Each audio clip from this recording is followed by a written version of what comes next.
আল্লাহ রাব্বুল আলামিন বললেন, বান্দারে শুনো, এই যৌবনকাল তোমার চিরদিন থাকবে না। একদিন আমি আল্লাহ রাব্বুল আলামিন এই যৌবনকাল থেকে তোমাকে আমি বৃদ্ধ বানায়া দিব। কে বলছেন? সুম্মা জাআলা মিন বা'দি কুওয়াতিন দা'ফান ওয়া শাইবা। তুমি যুবক, তোমার গায়ে শক্তি আছে, এই শক্তি সব সময় থাকবে না। এক সময় তোমাকে আমি দুর্বল বানিয়ে ফেলবো, তুমি বৃদ্ধ হয়ে যাবে। বৃদ্ধ হয়ে গেলে গায়ের শক্তি কমে না বাড়ে? কথা কয় না? যুবক থাকা অবস্থায় জেনা করেছে, ব্যভিচার করেছে, যত অন্যায় অবিচার আছে সব করেছে। যখন বৃদ্ধকাল আসে তখন তাবলিগে যায় সিল্লা লাগায়, আসে না নাই? কথা কয় না? তাবলিগে আপনি যান, আমি আপনাকে নিষেধ করি না। অনেক বড় খেদমত হয় তাবলিগ জামাতের মাধ্যমে। আফসোসের বিষয় হলো সেই তাবলিগও এখন কয়েক ভাগে ভাগ হয়ে গেছে, ঠিক কিনা? এখন পাবলিকরা যাবে কোন জায়গায়? কথা হয় না? এই বাঘগুলো যারা করেছে ওরা শয়তান। ওরা কি? ওরা দেখেছে যে তাবলিগ জামাতের এত সফলতা, ইজতেমার ময়দানে লক্ষ লক্ষ মানুষ আসে। এটাকে ব্যর্থ করার জন্য কাফের মুশরিকদের চক্রান্তে এখন এবং জালিমদের চক্রান্তের কবলে পড়ে তাবলিগও এখন কয়েক ভাগ হয়ে গেছে, ঠিক কিনা? আমার ভাইরা, তাহলে যৌবনের শক্তি দিয়েছেন কে? সবাই বলতে হবে কে? এই যৌবন কি চিরকাল থাকবে? থাকবে না। এই যৌবন কাল শেষে বৃদ্ধকাল আসবে। বলেন কোন কাল? সবাই কথা বলেন না, কোন কাল? বৃদ্ধকাল। বৃদ্ধকাল আসলে পরে অজু করছে, অজু মনে নাই। দাদিয়ে বলছি যে বাজার থেকে পান আনবেন, সুপারি আনবেন, এইটা আনবেন, সেটা আনবেন। 5টার কথা বলছে, উনি আনছে 2টা। কয়টা আনে নাই? কয়টা? 3টা। এখন বাড়িতে আসার পরে দাদি বলছে যে বাকি 3টা কোথায়? বলছে যে নেসিয়ান গালেব হয়ে গেছে। আমি তখন বৃদ্ধ হয়ে গেছি, মনে থাকে না। আসলে মনে না থাকারই কথা, ঠিক কিনা? নামাজ পড়েছে, অজু আসরে নাই, ভুলে গেছে। এজন্য আমাদের জীবনের সবচাইতে গুরুত্বপূর্ণ সময় হচ্ছে যৌবনকাল। নবী করিম সাল্লাল্লাহু আলাইহি সাল্লাম বলেছেন, যৌবনকালে যদি কেউ ইবাদত করতে পারে, এরপরে বৃদ্ধ বয়সে যদি অসুস্থ হয়ে যায়, ওই যে যৌবনকালে ইবাদত করেছে, আল্লাহকে ডেকেছে, নামাজ পড়েছে, তাসবিহ পড়েছে, যা করেছে, বৃদ্ধ বয়সে অসুস্থতার কারণে করতে পারে না। রাসূল বলে, তিনি অসুস্থ থাকা অবস্থায় যে ইবাদত করতে পারছে না, আল্লাহ তাআলা তাকে সে বসে থাকবে, কিন্তু তার আমলনামার মধ্যে আল্লাহ নেকি লিখতেই থাকবে। সুবহানাল্লাহ বলেন। ওই যে এটা বোঝানোর জন্য আমি বলি, সরকারি চাকরি থেকে যদি কেউ রিটায়ারমেন্টে যায়, সরকার তাকে এককালীন একটা কি দেয়? পেনশন দেয়। আবার শুধু পেনশন পেয়ে শেষ না, মৃত্যুর আগ পর্যন্ত ওনাকে প্রতি মাসে কি দেয়? এটাও পেনশন। তাহলে 2টা পাইছে। তাহলে বুঝেন, যদি দুনিয়াতে সার্ভিস দেওয়ার কারণে এরকম পেনশন পায়, রাসূল বলে যৌবনকালে তুমি ইবাদত করো, গোলামি করো, আল্লাহর ইবাদত করো। এরপরে তুমি অসুস্থ অবস্থায় যদি করতে না পারো, তোমার আমলনামার মধ্যে অটোমেটিক সওয়াব যোগ হতেই থাকবে। সুবহানাল্লাহ। আমার ভাইয়েরা, যুবকেরা শুনেন, যৌবনকালটা হলো সব চাইতে মারাত্মক সময়, রিস্কের সময়। এই সময়টাকে কোন যুবক যদি কন্ট্রোল করতে পারে, আল্লাহ রাব্বুল আলামিন তার জন্য আরশে আজিমের নিচে জায়গা রেখে দিবে। সুবহানাল্লাহ। আর যৌবনকালে যুবক যদি তার কন্ট্রোল করতে না পারে, যেখানে মন চাই সেখানে চলে যায়, মদের আড্ডায় চলে যায়, ব্যভিচারের আড্ডায় চলে যায়, কনসার্টে চলে যায়, গানের আড্ডায়, যেখানে মন চাই সেখানে চলে যায়, যা ইচ্ছা তা যদি করতে থাকে, নিজের যৌবনকে যদি কন্ট্রোল করতে না পারে, আরশে আজিমের ছায়ার নিচে নয়, বরং আল্লাহর জাহান্নামে সে নিক্ষিপ্ত হয়ে যাবে, ঠিক কিনা? নবীজি বলেছেন, 7 শ্রেণীর মানুষ আরশের নিচে ছায়া পাবে। ইয়াউমা লা দিল্লা ইল্লা দিল্লুহু, যেদিন আরশের ছায়া ছাড়া আর কোনো ছায়া থাকবে না। যে যুবক শাবুন নাশা ফি ইবাদাতিল্লাহ, যে যুবক তার যৌবনকালকে আল্লাহর জন্য ওয়াকফ করে দিয়েছে, যৌবনকালের শক্তি দিয়ে সে ইসলামের বিরুদ্ধে চলে নাই, ইসলামের বিরুদ্ধে কথা বলে নাই, আলেম উলামাদের সাথে বেয়াদবি করে নাই, ইসলাম বিদ্বেষী কোনো কাজ করে নাই, আমলে সালেহ করেছে, ভালো ভালো কাজ করেছে।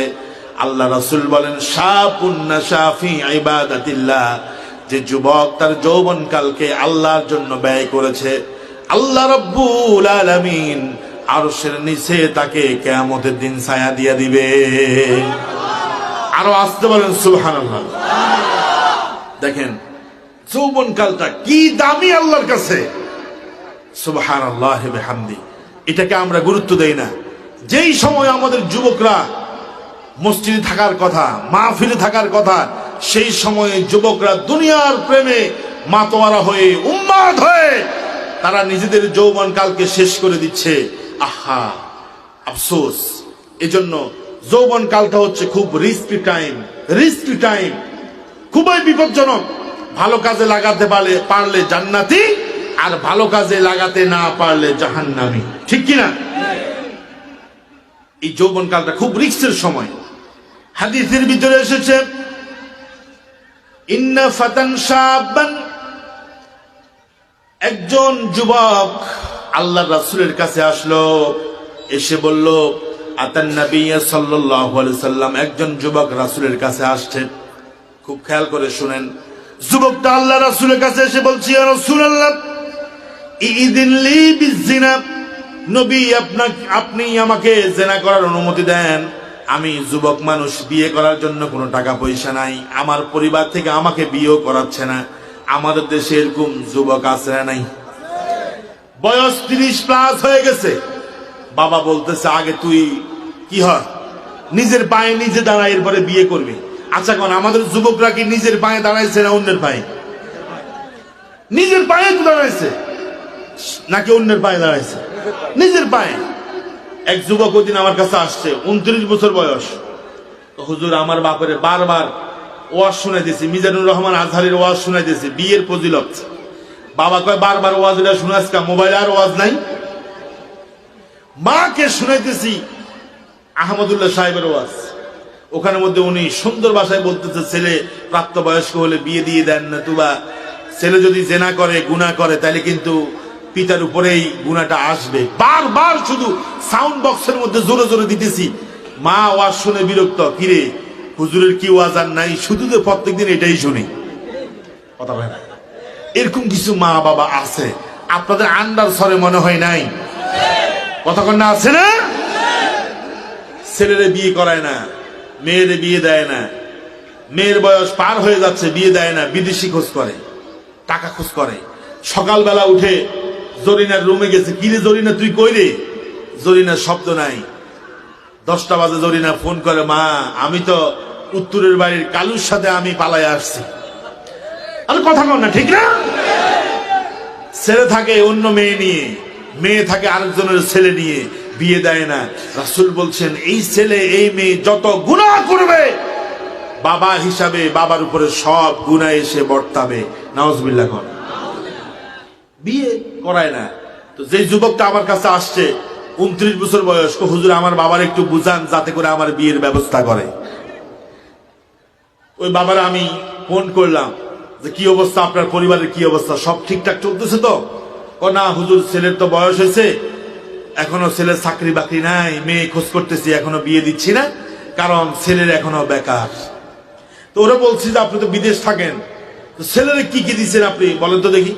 হুজুর আইফোন 16 প্রো ম্যাক্স দিয়েছি 2,10,000 টাকা দিয়া, ল্যাপটপ একটা দিয়েছি আপডেট ভার্সনের 1,30,000 টাকা, এরপরে হুন্ডা একটা কিনে দিয়েছি R15 5,30,000 টাকা। এভাবে আমি ক্যালকুলেশন করে দেখলাম ওনার ছেলের কাছে উনি নগদ প্রায় 10 লক্ষ টাকার জিনিস দিয়েছে। কিন্তু বিষয়টা হচ্ছে ছেলে বিয়ের কথা বললেই বলে বাবা তুমি আগে নিজের পায়ে দাঁড়াও, চাকরি করো। আমি বলছি শুনেন, এই যে 10 লক্ষ টাকার জিনিস আপনার ছেলেকে দিয়েছেন, এটা দিয়ে তো আপনার ছেলেকে ভালো করেন নাই, খারাপ করেছেন। 10 লক্ষ টাকা লাগতো না, 2 লক্ষ টাকা ছেলেকে আপনি বিয়ে করালে বাকি 8 লক্ষ টাকা দিয়ে ছেলের কর্মসংস্থান করলে ছেলেও ভালো থাকতো, আপনিও ভালো থাকতেন, ঠিক ছিল? ছেলেরা 8 লক্ষ 10 লক্ষ টাকা জিনিস দিয়ে রাখছে, আর এখান দিয়ে বলে ছেলের চাকরি হয় নাই, বাবা তোমার এখন বিয়ে শাদী করাবো না, এরকম গার্ডিয়ানের সংখ্যা কম না বেশি? যুবকরা কথা কম না কেন, কম না বেশি? বেশি মানি আন্দাজ ছাড়াও এরকম আছে, ঠিক কিনা? যুবক আল্লাহ রাসূলের কাছে আসলো, এসে বলল, ইয়া রাসূলুল্লাহ সাল্লাল্লাহু আলাইহি ওয়াসাল্লাম, আমি একজন যুবক মানুষ, আমার বয়স হয়েছে, আমার বাবা আমাকে বিয়ে করাচ্ছে না, ইদিন লি বিজিনা, আপনি আমাকে জিনা করার অনুমতি দেন, আমি একটু ব্যভিচার করতে চাই। নবী করিম সাল্লাল্লাহু আলাইহি ওয়াসাল্লাম ঠান্ডা মাথায় বসে আছেন। রাসূলের পাশে যে সমস্ত সাহাবীরা ছিল, ওই যুবকের এই কথা শুনে সাহাবায়ে কেরাম ক্ষিপ্ত হয়ে গেছে, রাগ হয়ে গেছে। আচ্ছা কোন রাসূলের কাছে যদি কেউ জিনা করার অনুমতি চায়, তাহলে আশপাশে যারা আছে এদের তো মেজাজ গরম হওয়ারই কথা, ঠিক না? জিনা কি হালাল না হারাম? আর জোরে কোন হারাম। মানে যত হারাম আছে মারাত্মক হারাম হচ্ছে জিনা, ঠিক কি না? আপনারা শুনেছেন গত পরশু এক জানোয়ার একটা মেয়েকে দর্শন করে এরপরে একটা গর্তের ভিতরে ঢুকাইয়া মেয়ের কল্লা কেটে মেয়েকে পোড়া দিতে চাইছে। শুনছেন না আপনারা? আপনারা শুনেন নাই? কত জানোয়ার, নিকৃষ্ট জানোয়ার। এবং আমি শুনেছি সে তার বাবা যেই দলের কর্মী ছিল ওরা এখন দেশে নাই, ঠিক কিনা? না থাকার কারণে এই সাহস করছে, যদি থাকতো তাহলে কি করতো আল্লাহ জানে, ঠিক কিনা? কর যুবকটা রাসূলের কাছে জেনার অনুমতি চাচ্ছে। রাসূল বসে আছে, সাহাবায়ে কেরাম জাযারুহু, তাকে দমক দিতে লাগলো। কার কাছে তুমি জেনার অনুমতি চাও? যুবক, কার কাছে তুমি জেনার অনুমতি চাও? যুবকটা বারবার বলতেছে, রাসূল আমাকে জেনার অনুমতি দেন।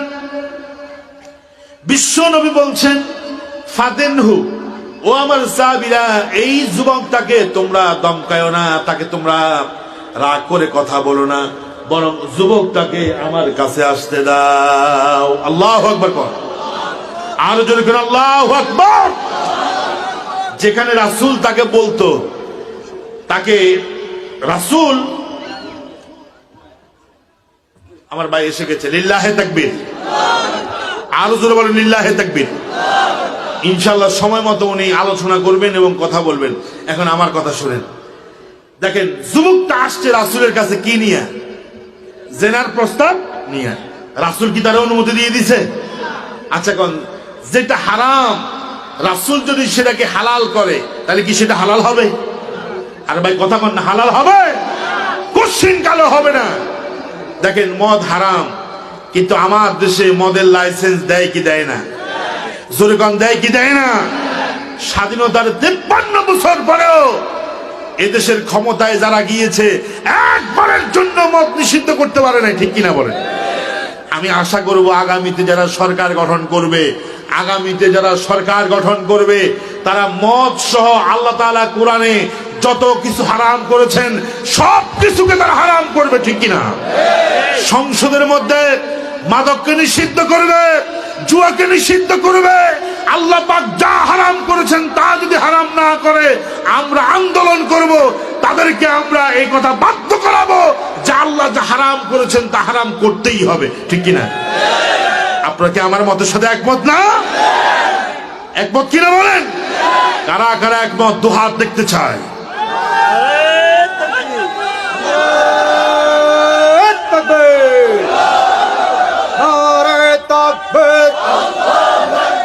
আল কোরআনের আলো, আমার নেতা তোমার নেতা,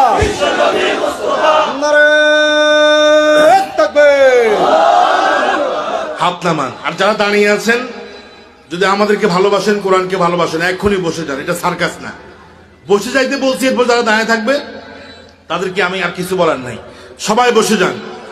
যুবক আল্লাহ রাসূলের কাছে জেনার অনুমতি চাওয়ার পরে নবী করিম সাল্লাল্লাহু আলাইহি ওয়াসাল্লাম কোনো কথা বললেন না, রাগ করলেন না, মেজাজ হারালেন না, বরং সাহাবায়ে কেরামকে বললেন, ও আমার সাহাবীরা, ফাদিনহু, এই যুবকটাকে আমার কাছে নিয়ে আসো। যুবকটাকে আমি হেদায়াত করব, হেদায়াতের জন্য দোয়া করব, তাকে আমি নসিহত করব। আমি নবী যদি তাকে নসিহত করি, আল্লাহ রব্বুল আলামিন তাকে অবশ্যই হেদায়াত করবে, ঠিক কিনা? এজন্য কাউকে ফিডায়া কাউকে আঘাত করে ইসলাম